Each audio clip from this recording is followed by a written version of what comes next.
L'indagato è il figlio 46enne per la morte del pensionato di Portoviro trovato senza vita nel viale della sua abitazione, accusato di omicidio preterintenzionale. Bruno Sette, morto dopo essere caduto dopo la colluttazione. Aggredita e pestata per vendetta da una scuola superiore di Castelfranco, 30 giorni di prognosi per una quindicenne. I compagni filmano la violenza in un video, uno dei ragazzi agguato nell'aria da giorni. Strade sbarrate con camion e trattori, comando tenta il colpo grosso in un'azienda Orafa di Bressanvido nel Vicentino, ma il sistema di sicurezza allerta le forze dell'ordine e banditi in fuga. 25 candidati sindaco, 30 liste per le elezioni amministrative che in Veneto vedranno alle urne 9 comuni più importanti nel veneziano Santa Maria di Sala e Eraclea. Si vota domani dalle 7 alle 23 lunedì. Mamme Arcobaleno interviene per la prima volta il presidente Luca Zaia. Le sentenze si applicano, dice, sembra rivolgersi ai sindaci leghisti che si oppongono. 100.000 persone a Treviso per la partenza della 14ª tappa del Giro d'Italia. I campioni da Macerata a Gorgo lungo le strade della Marca, incoronata dalla leggenda Francesco Moser. Questa è la provincia più ciclistica d'Italia. Inaugurazione a Conegliano dei pennoni e delle sculture ai piedi della gradinata degli Alpini, uno degli eventi di avvicinamento al raduno della Triveneta. Un concerto da record, il violinista prodigio Alvise Onigo a 7 anni appena compiuti ha coronato il sogno di suonare Vivaldi nella sua amata Venezia. Buonasera, bentrovati, edizione regionale dei nostri telegiornali, gli aggiornamenti sull'omicidio di Portoviro. Siamo nel Rodigino, c'è un indagato, sarebbe il figlio della vittima, il 46enne, che dopo una lite finita in tragedia avrebbe spinto il padre, morto dopo la colluttazione. Una lite violenta, violentissima, lo scontro che da verbale diventa fisico con colpi che fanno cadere a terra l'anziano uccidendolo. È questa la scena del delitto ricostruita dagli inquirenti. La morte del 76enne Bruno Sette, camionista in pensione molto noto a Portoviro, è avvenuta nel vialetto della villa di Via Turati e a provocarla è stato, per procura e carabinieri, il figlio più grande, Massimo, 46 anni, che a lungo era stato sentito in caserma ad Adria nelle ore successive alla tragedia. L'uomo è indagato per omicidio preterintenzionale, non dunque un'aggressione premeditata secondo gli inquirenti, ma un alterco sfociato in tragedia. Gli investigatori hanno sequestrato, oltre all'abitazione, anche indumenti ed effetti personali del 46enne, compresa la sua auto. Pizzaiolo, con un passato di guai con la giustizia, viveva con il padre assieme al fratello quarantenne e alla sorella. Sono stati gli stessi familiari a chiamare le forze dell'ordine all'alba, poi, passo dopo passo, il quadro della tragedia ha cominciato a delinearsi. Bruno Sette era riverso a terra con i piedi scalzi, senza vita e con sangue che correva dalla testa. Troppe lesioni per pensare a una caduta accidentale. Le indagini sono partite immediatamente per poter cristallizzare subito gli elementi utili a ricostruire i fatti e sono proseguite per l'intera serata e la nottata. Ora, anche per mezzo di accertamenti tecnici, dovranno valutare l'esatta dinamica del delitto, le motivazioni della violenza e la causa del decesso del 76enne, la cui tragica fine continua a suscitare sgomento in tutta la comunità.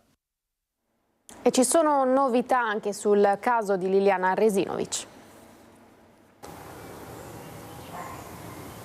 È questo il punto del boschetto dell'ex OPP dove Sebastiano Visintin avrebbe aggredito e ucciso la moglie Liliana Resinovic il 14 gennaio 2021, secondo quanto scritto dal pubblico ministero Ilaria Iozzi. Siamo in via Weiss, all'altezza del Civico 21. Infine il corpo di Liliana Resinovic il 5 gennaio 2022 è stato trovato qui a ridosso del burrone, oltre questa rete che scende dove c'è questo spazio ormai totalmente coperto dalla vegetazione. Ecco il documento dove c'è scritto nero su bianco come Sebastiano Visintin avrebbe ucciso, secondo l'accusa, la moglie Liliana Resinovic. Dopo aver aggredito all'interno del parco dell'ex OPP in prossimità di via Weiss 21 la propria moglie con afferramenti, compressioni, percosse, urti e graffi, tutti indirizzati in diverse sedi del capo, alla mano destra, al torace e agli arti, ne cagionava la morte, avvenuta mediante soffocazione esterna diretta, quale conseguenza di afferramento e compressione del volto della vittima. Così quanto scritto dal PM Ilaria Iozzi nella richiesta di incidente probatorio depositata davanti al giudice per le indagini preliminari Flavia Mangiante il 21 maggio, il giorno dopo che gli avvocati Bevilacqua, legali di Sebastiano Visintin, avevano invece formulato riserva di incidente probatorio per l'analisi di alcune prove.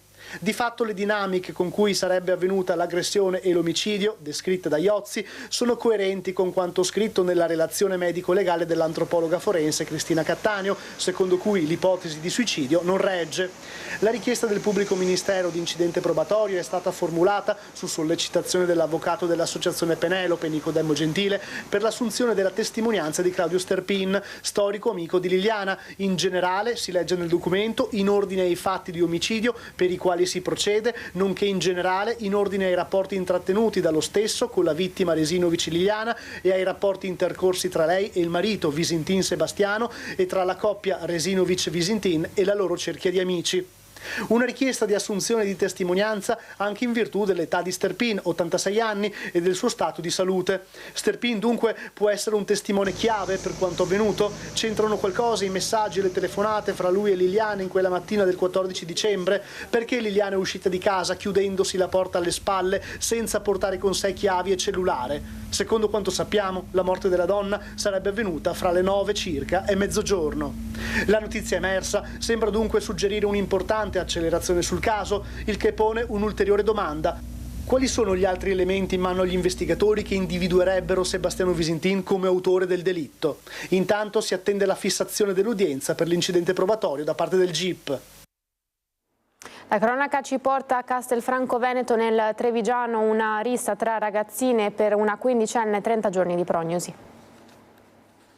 Nell'area insomma si respirava che qualcosa potesse succedere, naturalmente non ci abbiamo dato importanza, ma la ragazza, l'aggressore in questione è una ragazza che si scalda molto velocemente e quindi era probabile insomma di questa rissa fuori scuola. Assume i contorni del regolamento di conti l'aggressione ai danni di una quindicenne avvenuta all'esterno dell'istituto Nightingale di Castelfranco in Via Verdi davanti agli occhi di decine di studenti all'uscita di scuola. Autrice della violenza una ragazza di 14 anni che avrebbe tirato per i capelli e poi colpito la compagna di classe con calci e pugni. Chi era presente riferisce di attimi concitatissimi con la vittima letteralmente sovrastata dalla forza e dall'impeto della babybulla. La quindicenne, questo secondo il racconto di alcuni studenti, sarebbe finita nel mirino della coetanea di pochi mesi più piccola per delle frasi ritenute lesive del suo onore e di quello della sua famiglia. Al momento ipotesi su cui stanno lavorando gli stessi carabinieri coordinati dalla Procura dei minori. La madre della vittima ha infatti sporto denuncia per lesioni.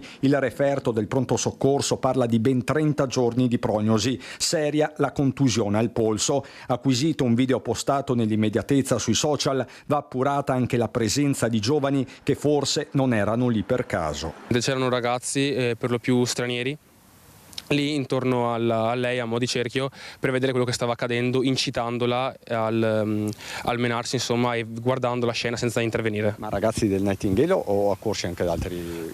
Ragazzi di altri istituti, non solo del Nightingale, anzi soprattutto di altri istituti. Quindi probabilmente c'era davvero un appuntamento. Esattamente. Era qualcosa che già si sapeva, già loro sapevano e infatti sono venuti qua davanti proprio per vedere la scena e la rissa. Le aveva dato appuntamento al palazzetto, riferiscono alcune ragazze, facendo intendere anche loro che la storia si trascinava almeno da qualche giorno. Resta il fatto che la vittima non se la sentirebbe di rientrare in classe perché è ancora scossa e ricoperta di graffi.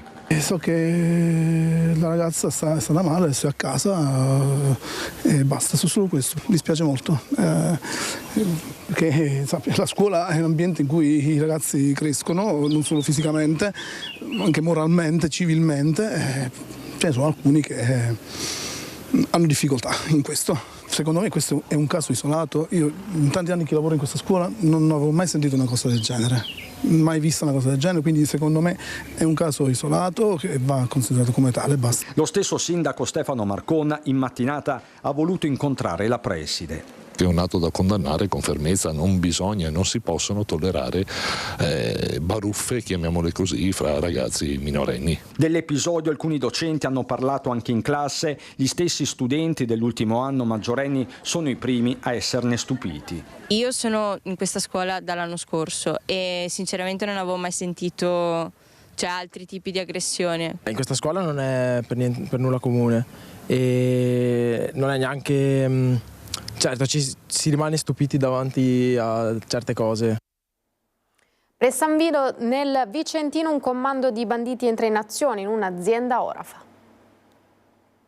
Bressanvido, assalto all'argento. Sono le prime luci dell'alba quando un comando di banditi entra in azione e prende di mira la ditta Better Silver. I criminali sono organizzati, sbarrano le strade che portano alla zona artigianale con un camion e alcuni trattori rubati in un'azienda agricola. Con un altro trattore poi sfondano prima il cancello e poi il portone blindato che dà accesso al capannone dell'azienda. Il sistema di sicurezza però funziona e bene. È un sistema sofisticato che non permette ai ladri di finalizzare il loro progetto criminale, allertando immediatamente la vigilanza e i carabinieri che prontamente si precipitano sul posto. Per i malviventi non c'è modo di realizzare il loro piano, gli resta solo la fuga con un bottino misero praticamente quasi a mani vuote. Adesso le indagini dei carabinieri puntano a ricostruire con precisione i movimenti dei banditi e a identificarli. Il colpo è sfumato. La politica, le amministrative, domani e lunedì in Veneto si voterà in 9 comuni, oltre 56.000 i cittadini alle urne. 30 liste, 25 candidati sindaco, 9 comuni, oltre 56.000 i veneti chiamati ad esprimere la propria preferenza per eleggere il nuovo loro primo cittadino. Sono questi i numeri delle elezioni amministrative 2025. Si tratta dei comuni commissariati caduti per diversi motivi e che vanno alle votazioni prima del 2026, quando si voterà invece dopo lo slittamento voluto dal governo. Il comune più popoloso, con oltre 15.000 abitanti, è Santa Maria di Sala nel Veneziano, dove si esprimerà una preferenza per il nuovo sindaco anche a Eraclea. Solo un comune alle urne nel Trevigiano, Borso del Grappa, 2 nel Bellunese, Sospirolo e San Nicolò di Comelico.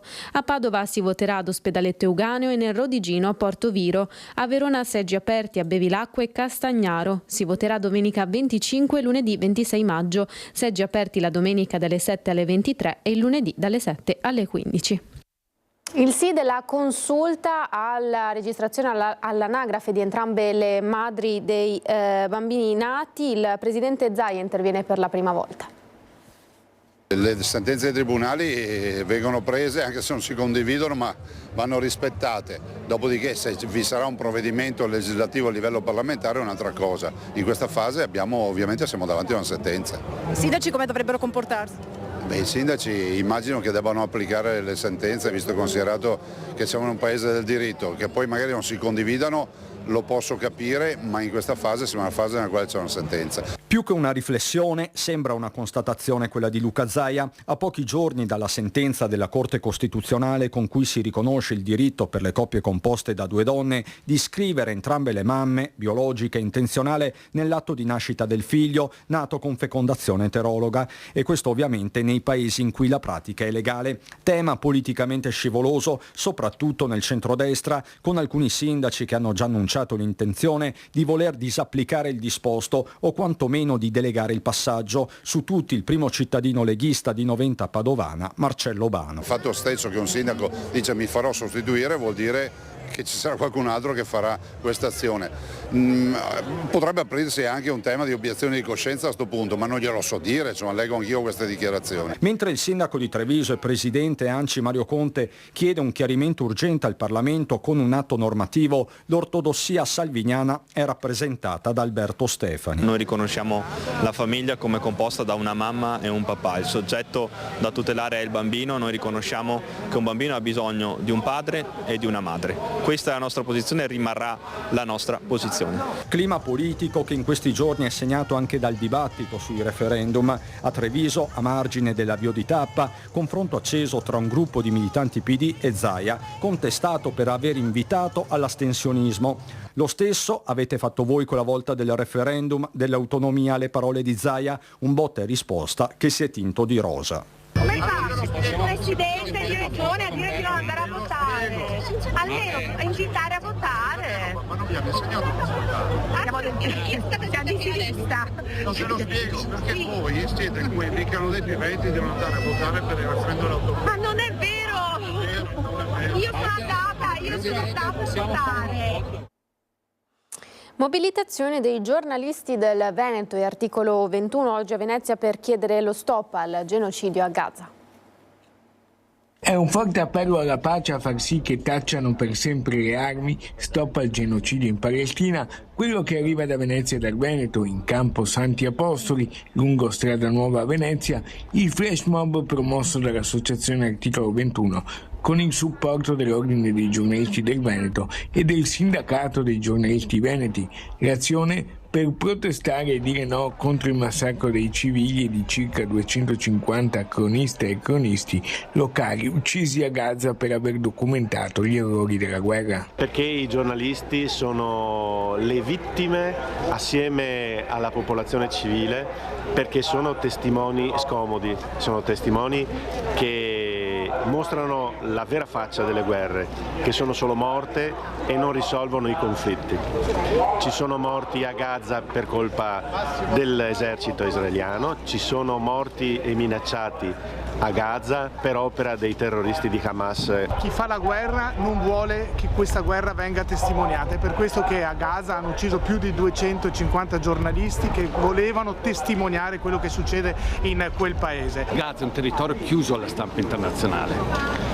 L'esercito israeliano quindi sta uccidendo tutti i giornalisti locali, uno dopo l'altro, per impedire, per togliere alla gente il diritto a sapere quello che sta avvenendo. Era presente al sit-in anche la CGIL. Tra i partecipanti ha fatto particolarmente scalpore il caso dell'eurodeputata Cristina Guarda, identificata a Ronigo dopo aver esposto una bandiera della Palestina durante il passaggio del Giro d'Italia.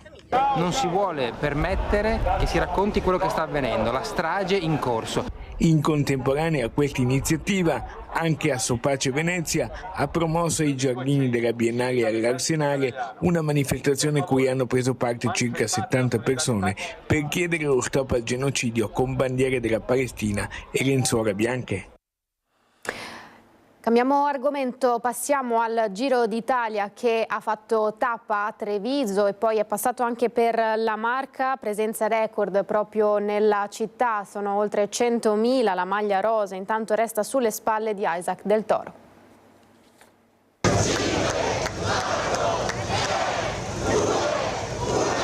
Parte la 14ª tappa della corsa più dura del mondo, del paese più bello del mondo. In un piazzale Burchiellati gremito di tifosi, appassionati di ciclismo e tante famiglie, Treviso ha salutato la partenza della 14ª tappa del Giro d'Italia, 195 km fino a Nova Gorizia. Una giornata iniziata prestissimo quando le prime persone hanno raggiunto il centro del capoluogo per vivere ogni momento della festa rosa e l'accoglienza riservata alla carovana del Giro non ha disatteso le previsioni della vigilia. Nel DNA dei veneti e dei trevigiani c'è il ciclismo, per la tradizione sportiva, anche imprenditoriale di questo territorio. Alla partenza anche l'ex grande del ciclismo italiano Francesco Moser, che ha ricordato una tappa del passato arrivata proprio nel capoluogo della Marca. Io ero arrivato qua con la penultima tappa del Giro che ho vinto, che facevamo la volata qua lungo le mura e che avevo preso anche qualche secondo di abbuono che poi mi ha aiutato a vincere il Giro il giorno dopo a Verona. Qui a Treviso diciamo che è la provincia più ciclistica d'Italia. Migliaia di persone lungo il percorso che dopo la partenza ha attraversato il centro città. La corsa rosa è poi proseguita verso Breda, Maserata, Boccacallalta, Ponte di Piave, Oderzo, Gorgolo Monticano e Motta di Livenza per poi sconfinare nel veneziano. Domani si replica nel tappone Fiume Asiago. Il Veneto con le sue 4 tappe e la Marca si riconfermano così terre di ciclismo. La Marca è la provincia più ciclistica d'Italia, questo è il dato concreto per numero di praticanti e per tutto quello che poi è l'indotto. La Regione Veneto ha questa qualità di mettere insieme le bellezze architettoniche, paesaggistiche, quelle che sono le sue peculiarità. Oggi questa corsa verrà vista non solo in Italia ma in 197 paesi al mondo collegati. Ecco, credo che sia un bell'immagine non solo per l'agonismo dei nostri corridori ma anche per quelle che le immagini faranno vedere del nostro bel paese. Il Giro d'Italia diventa dunque anche una vetrina turistica ed economica per il territorio veneto. Noi come agenzia del commercio estero aiutiamo il Giro d'Italia perché fa parte comunque di quella diplomazia della crescita che aiuta quello sviluppo e la promozione del Made in Italy all'estero. E vista l'accoglienza riservata alla carovana rosa si pensa già al Giro 2026. Vedendo questo pubblico immenso qui alla partenza del Giro d'Italia, come faccio a dire che non c'è Giro senza Veneto? È chiaramente entusiasmante. Il 9 luglio sarà dura dire di no, lo sai bene? 4 tappe anche il prossimo anno. Mentre il sindaco Conte non nasconde di avere grandi progetti per il ciclismo targato marca trevigiana. Adesso ci godiamo questa partenza e poi cominciamo a sognare anche per il futuro, perché insomma con Fausto Pinarello e la Cicli Pinarello non ci poniamo mai limiti e credo che Treviso abbia delle potenzialità enormi. A Conegliano l'inaugurazione dei pennoni e delle sculture ai piedi della gradinata degli Alpini.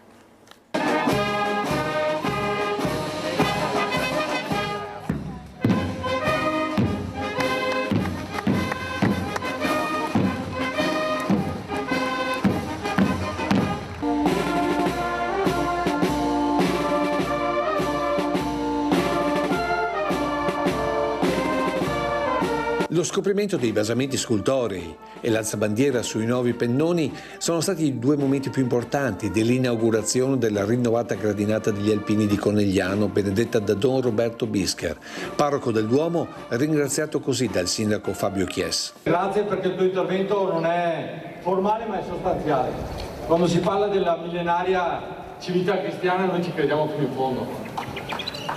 Gli alpini credono in questi valori, nella nostra tradizione. Valori alpini da oggi ricordati ai piedi della scalinata, dei basamenti che raccontano le vette delle Dolomiti e le gallerie delle Agazzuoi, essenza delle penne nere stilizzate nelle lastre di metallo dove campeggia questa iscrizione. Sui gradini della storia, nei sentieri della vita, camminando con gli alpini. Perché avete voluto fortemente questa scritta? Ma abbiamo voluto questa scritta perché è un ricordo tangibile di chi ha lavorato prima di noi, per i nostri vecchi, per i nostri reduci, e ci sembrava la frase più giusta da mettere su questa stele davanti a un pennone dove c'è la bandiera italiana. Un intervento durato poco più di un anno, tra progettazione e messa in opera delle sculture di due pennoni alti 23 metri e calcolati per reggere il movimento di bandiere della dimensione massima di 54 metri quadrati. Un intervento da oltre 100.000 euro sostenuto dal credito cooperativo del territorio. Perché rappresenta in maniera importante quello che è il contributo che gli alpini hanno dato in tutti questi anni alla comunità. Rappresenta anche lo spirito alpino, rappresenta quel senso di solidarietà che parte da un grande sacrificio, quello degli alpini durante la guerra. E non a caso l'inaugurazione coincide con i 110 anni della Grande Guerra, da quel 24 maggio del 1915, quando gli italiani passarono il Piave verso le terre che il Risorgimento non aveva ancora unito all'Italia. Per non dimenticare chi è venuto prima di noi, chi ha combattuto prima di noi, i nostri vecchi, i nostri reduci, che ci hanno dato una grande cosa, la libertà e la pace. E proprio per loro le note finali dell'inaugurazione non potevano che essere queste.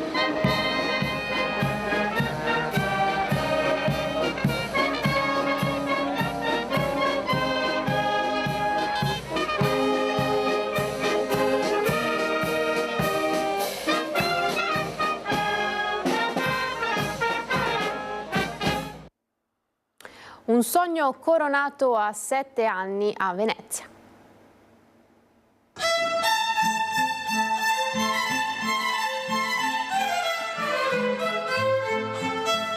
Non è da tutti suonare il primo movimento del concerto di Vivaldi in La minore, ma il piccolo veneziano Alvise Oniga, un violinista prodigio, ci è riuscito a 7 anni appena compiuti.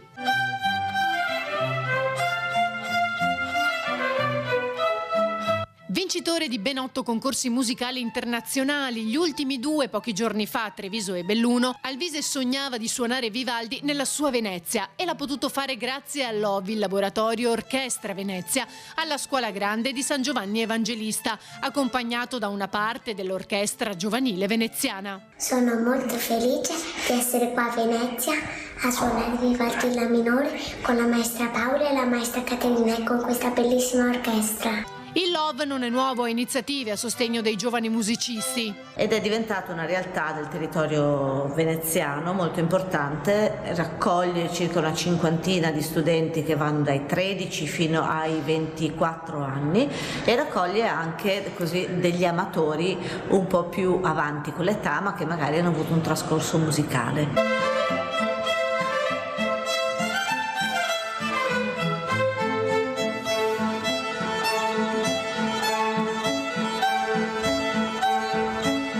Sta anche lavorando col sostegno dell'amministrazione comunale a un progetto nato da una sua idea per portare a Venezia giovani e giovanissimi violinisti da tutto il mondo. È stato anche scelto ed inserito dal maestro Pagliani, primo violino della Scala per oltre 10 anni, all'interno della Scuola d'Archi Italiana a Modena.